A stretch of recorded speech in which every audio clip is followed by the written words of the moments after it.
It's a Monday. It's time for a Father's Authority. As you guys know, every Monday night I do an interview with a father about all things fatherhood. And tonight we got a great interview. I'm talking to a college buddy of mine, Curt Anderson. For those of you who are just tuning in for the first time, a Father's Authority is a part of Kingdom Relationships, and it's meant to start a conversation on fatherhood, to change the narrative on fatherlessness, and get fathers back into the lives of their children. So what I'm doing with these interviews is I'm setting these interviews to make an impact, to get wisdom from fathers who have successfully raised their children, from men who I've seen successfully raise their children. And this guy tonight is one of the guys I've seen raise his children. He has a daughter that's in college at VCU. He has a son, and he's a very successful entrepreneur. So we're going to talk to my man, Curt Anderson, about all things fatherhood, and I'm about to bring him on right now. In 3, 2, 1. Curt, man, how you doing? I'm doing great, man. How are you? I'm well. I'm glad to have you on tonight, man. Thank you for being here. So just tell everybody a little bit about yourself. Well, hey, look, first of all, Nate, thanks for having me on, and I love what you're doing, man. Highlighting this whole movement is amazing. I am currently obviously a father of 4, and beyond that, I own a business where I do a couple of things. Number one, I teach people how to create full stream incomes being entrepreneurs. So I help people become entrepreneurs. And now that has helped me parlay that into being a CBD business owner. So it's really great right now. I'm actually in the mall in my new store, getting ready to open up in about a week. So just putting the final touches on it today, kind of getting some design stuff. But yeah, we're doing well.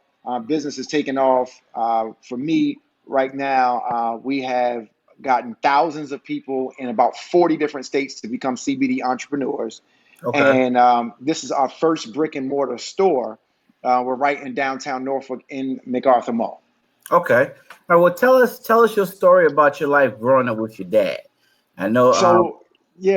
So I have a unique story, man. My dad raised me. So just like in the movie Boys in the Hood, Boys in the Hood, my mom sent me to go live with my dad when I was after middle school.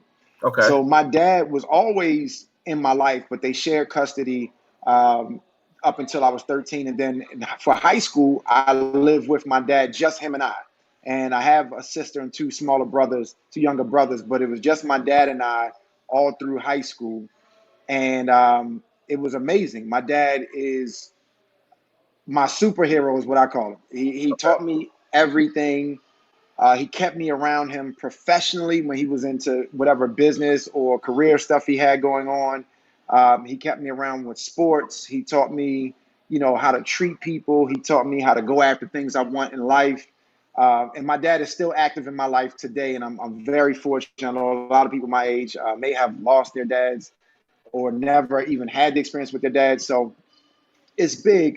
But yeah, as a matter of fact, I was just with my dad 3 days ago. So, yep. Okay. So he, growing up, my childhood was seeing my dad every single day and learning a lesson the hard way. Now, he was there, he was active, but he was not someone who's going to give you anything.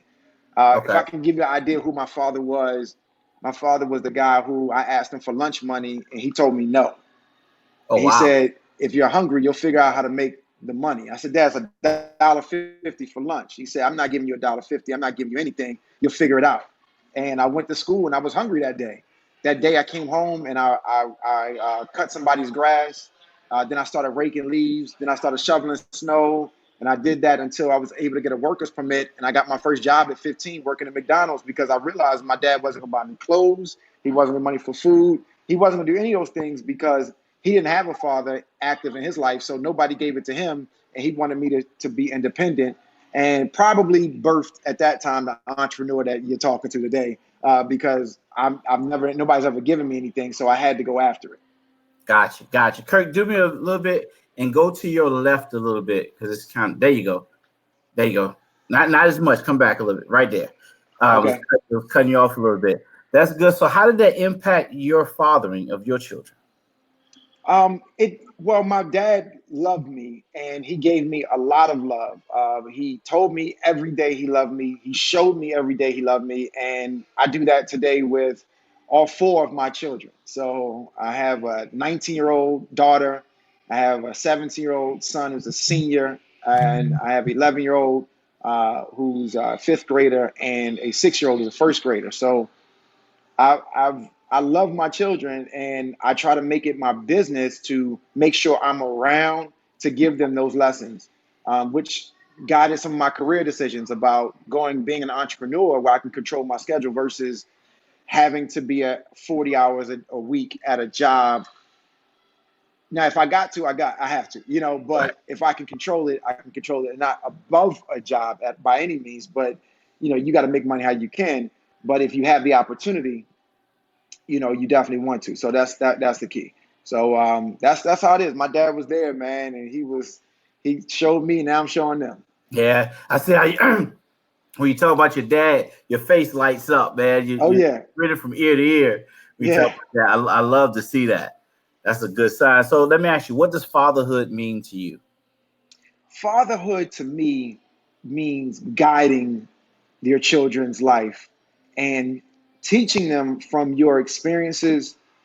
Also, coaching them after they go through experiences, and really being that person that can guide them in the right direction, know when to hold the hand and when to let it go. Okay. And fatherhood just means that you are that figure that teaches, guides, and even consoles them when you need to. But that's what fatherhood means to me, and it's just giving me an opportunity to have four things that I can help go in the right direction in life. And if they make mistakes, I can teach them how to correct mistakes if they want to. That's good. It's good. And it's like I like how you say if they want to, because they have to Yeah, want to receive that input from you. But I like how you say it's your job. Fatherhood is guiding them, because I don't think a lot of fathers understand that it's our job to guide our children in whatever direction they're going to in life. And you have from 19-year-old to a 6-year-old.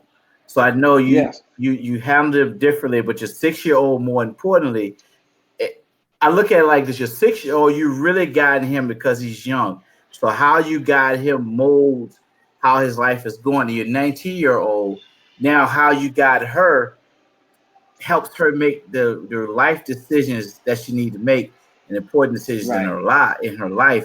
So we're still guiding our children no matter how old they get, but how we guide them differs by their age. Yes. And I like that. It's good. So what's the best part of being a father? The best part of being a father is doing things and being around for their smiles. Okay, I Uh, like that. when my daughter can have an experience in life and I'm a part of it or I'm around to see it and it brings her joy, it brings me joy. And I'm gonna be there when she's hurting. I'm gonna be there when she's sad. But to see her smile and to see her walk to her dreams. And right now, like for example, she's a fashion major at VCU in Richmond, and just to see her chasing that dream, and she got her first apartment this year. It was everything for me just to watch her. And I didn't want to tell her this, but anything she would ask me for, I was going to get it. Because I just wanted to see her. I want to see her chase her dreams. I didn't tell her that, but Right. but So she ain't watching. um, yeah, right. So I got to make her, push for it a little bit. But all of my children, just seeing them go after things that they want and seeing the smiles that come from success and being able to, to coach them through it, if they have any issues as well. That's good. That's good. And I like to hear that. I like it when I ask fathers that question. I like to hear the answer and see the look on their face, because Yeah, it's like that thing about having our children and the effect that they have on us. I don't have girls. I have one boy. I do want a yeah. girl. I remember. Boy, it's a different ball game with them Yeah, girls. I'm telling you right now. totally different ball game, Oh man. yeah, It's yep, I have my son, and that's my heart. When I walk through the door, he come around the corner. Daddy. Yeah. Oh man, nothing like that. Hey, what you want? Yeah, here's my wallet. Yeah. But I know that with that girl, man, it's gotta be something totally different. You be like, here, just take everything.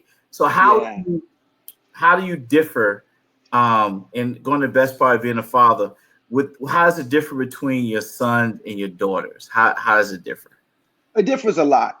My daughter is more mature because of age, but more mature because girls mature faster anyway.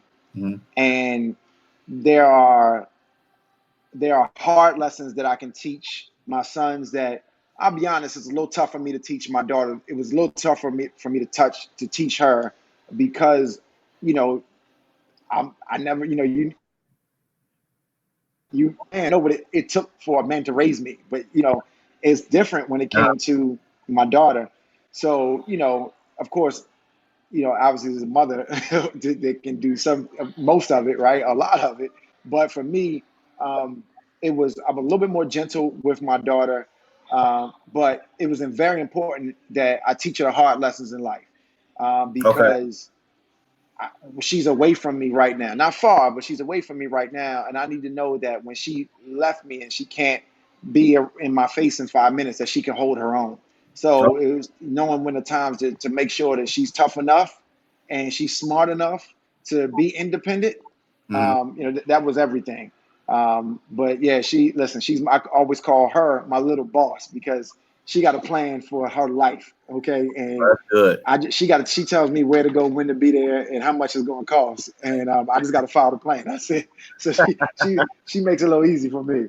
But yes, but my sons are um, my sons are all different. So all four of my children have completely different personalities. None is like the other. Of course, my youngest son, he wants to be like his big brothers, but he's so different. He's the affectionate, loving child. He gonna wake up, give me a hug. He gonna, cling to me all day long, cling to his mom all day long. My 11-year-old is sports and video games. And look, man, just set me up right, get me the game, put me on the field, and I'm good. My 17-year-old is got the driver's license. Is girl crazy. I mean, he's what a 17-year-old is supposed to be. And so they're all different. But with them, I tell all of them, by the time they walk out of my house, they will be able to live on their own. And if that's 18, it's fine, it's at 18. But if you're not ready, I'm not going to force you out too soon, because this Okay. world can chew you up and spit you out. And while I have a house, I also understand that I want them to get independence, but I also want them to have their finances straight, their credit straight, their career dreams, their life, their business dreams straight as well. And at least be in the right direction when they leave out the house, if it's not to leave out for college. I mean, obviously college, they're going to pursue all of that as well. Right. So yeah, man, that's where it is. And honestly, man, all my kids have different goals and dreams, and my job is to figure out as much as I can to support them in those goals and dreams. So yeah, it's different raising the girls from the boys, but then all the boys, they don't just, there's no cookie cutter operation. Each one is different, and you got to treat them different, because you can't, you have to be fair with the attention that you give them, and you have to be even with the guidance that you give them, because you don't want one being neglected. That's very important. That's good. That's good. So let me ask you. You said something about preparing them to be able to live on their own. Give me a piece of advice on how you do that for fathers out there. How do you just something you do to prepare them to be ready to live on their own? So a few things. For my daughter, it was showing her and teaching her um, uh, a couple of things. One, to be in physical shape. Okay, be in physical shape, to be physically able to go out. Hey, you got to lift some stuff, you have to lift it. You got to rearrange stuff, you got to rearrange it. Stay in shape, because your health is going to be important. Teaching her financial things, how to run a business, how to start a business, how to budget, how to set up your business. She's 19 years old. She owns a business already, and she got to know the basics from that. I want her to go in a business that she wants to go in. I want her to have the fun that she wants to have with the business. But she got to know these things. You got to know how a business should run. My 7-year-old, pretty much the same thing, teaching him the I have to show him the gaps between what school will teach you and the lessons school won't teach you. Okay. School doesn't teach you how to balance a checkbook. School doesn't teach you how to, situation, things like that. But then also, those are the lessons that I like to teach them. And then I teach them how to be tough. My kids know how to take care of themselves and protect themselves. All of them do. And they know what to do in an event of emergency, because that's what you're really fearful of the most. As a parent, I was scared that when I'm not there, something bad happens. Well, I'm feeling for the other person now if something bad happens to my kids. So they ready to go. That's good. That's good. That's good. So you're teaching them how to take care of themselves and everything. That's really good. So how important are a father's words to his child? Man, I don't know if you can rank it. It's the most important thing for me. I know that I can tell what it does for their confidence when I cheer them on. I know what it does for their mood when I discipline them. I know what it does for their mind when we talk and we learn something together. I know all those things. So the words are there, but then I remember it from my father. I remember what he would say to me when he said, "You could do it," and I could run through a brick wall if my dad said I could do it. I knew I could. There was nothing that nobody around me could. So he was the ultimate confidence booster.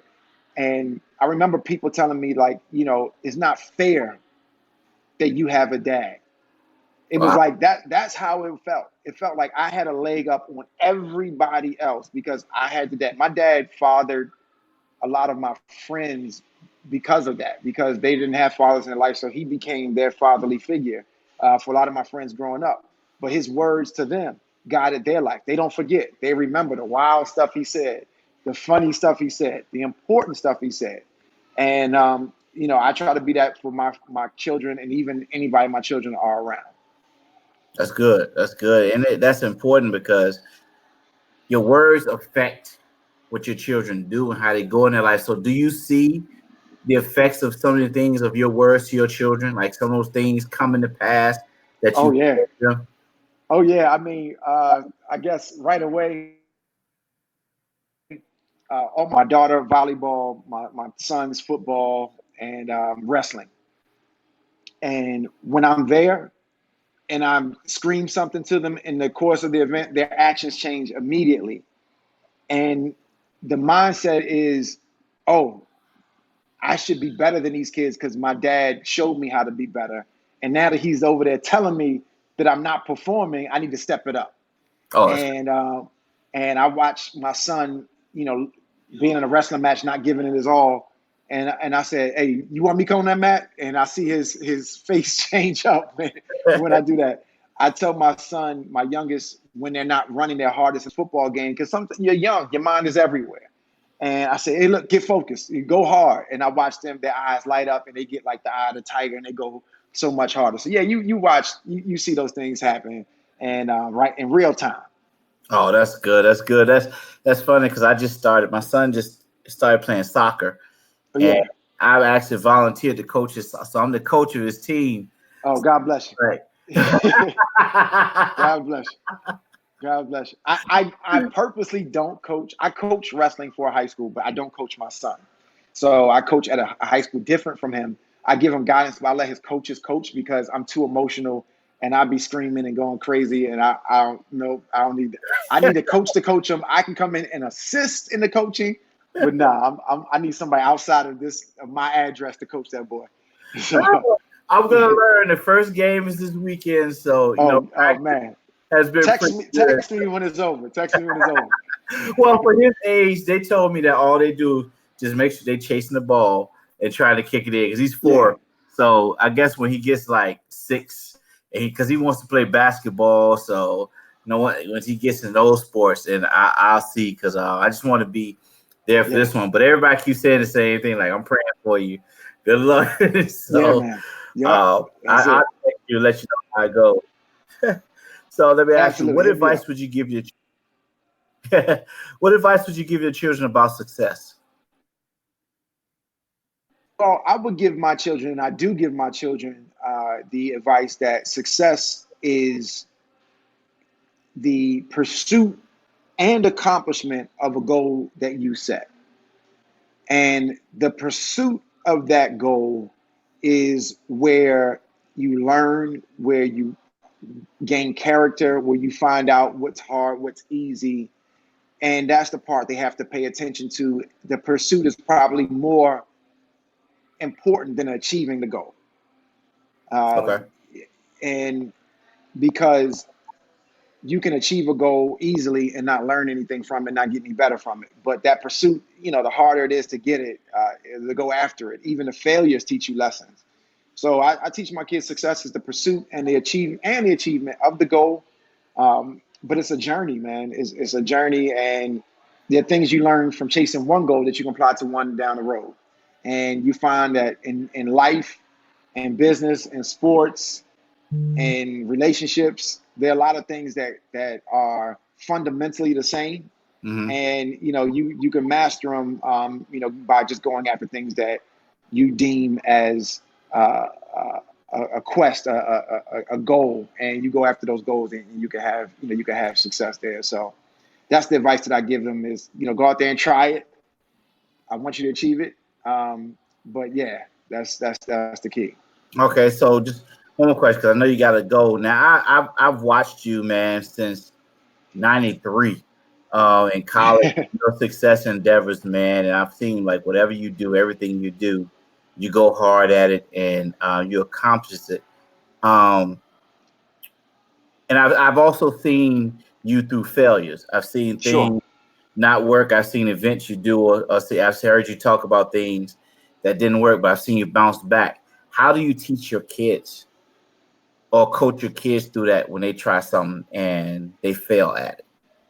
Because I asked that because, like, my Mhm. son, he is at a point where he feels he can do anything. He doesn't like when he can't do something. So, I'm Right. still learning as a dad to coach him through that. Well, son, you can do it. Don't say you can't. So when your children fail at something, how do you coach them through that to get through that failure? So that's a really good question, and my answer is probably different than what you expect.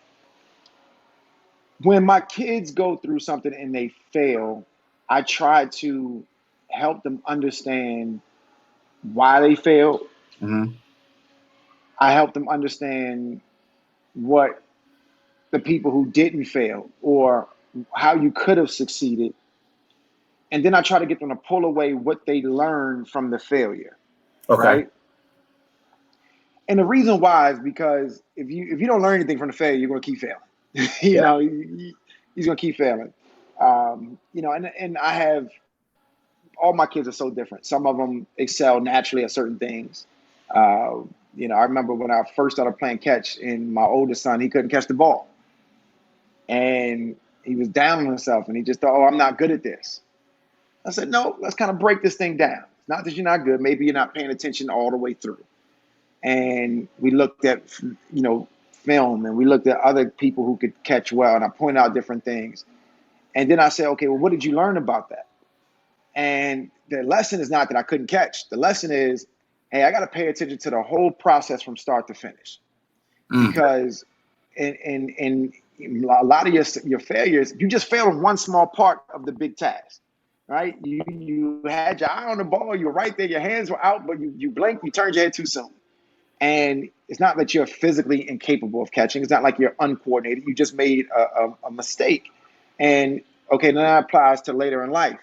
Later in life, you can't make mistakes when you're behind the wheel, driving a car. You can't make mistakes. You should try to avoid making mistakes and not pay attention on a test in class. You got to finish it all the way through. Pay attention the whole way through. So for me, when they fail, it's really about getting into what they failed at in the Okay. failure. It's like what broke down in the failure.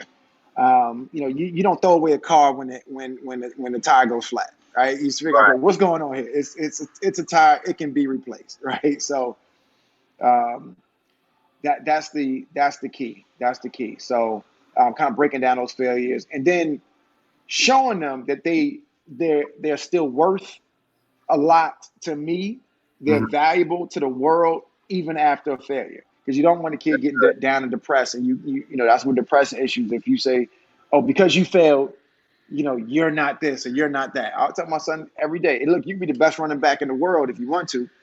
I tell my daughter, "You can be the best fashion designer in the world if you want to. How hard you gonna put the work into it?" But if every time she fails or every time he fails, I'm downing them. Um, they won't have the mindset that they can run through those obstacles and those hurdles and they can achieve. That's good, man. I like that. That's real good. So, and in this last few minutes, what I normally do is I give fathers the opportunity to give a piece of advice to dads out there. Um, just real quick, if you want to, whatever you want to do, just a piece of advice to dads out there on being successful as fathers. I think that the best advice I can give dads out there is that you matter, you are valuable, and we all need you. That's the best advice that I can give. I think that a lot of us who can either we come from the environment or we see an environment where the mother raises the children and the father isn't the child still made it, and you think, oh, I don't matter. Oh, he ain't need me anyway. That's not the case. These children need a role model. They need a disciplinarian. They need a supporter. They need a male figure in their life that can guide them, and not just a figure. They need that actual human being that can be there and help them. And I'm gonna tell you right now, I know my life will be completely different without having my father, and my life would be completely different if I wasn't a father. I tell people all the time that fatherhood probably saved my life because it caused me to grow up much quicker and mature much quicker than had I not been a father and I didn't have other mouths to feed. I could play around, I could screw around, I could mess up if I didn't have mouths to feed. My mentality could have been that, but with 4 kids and obviously a wife, I don't have time to play the games that other people play, and so Right. fatherhood matters for me from both angles.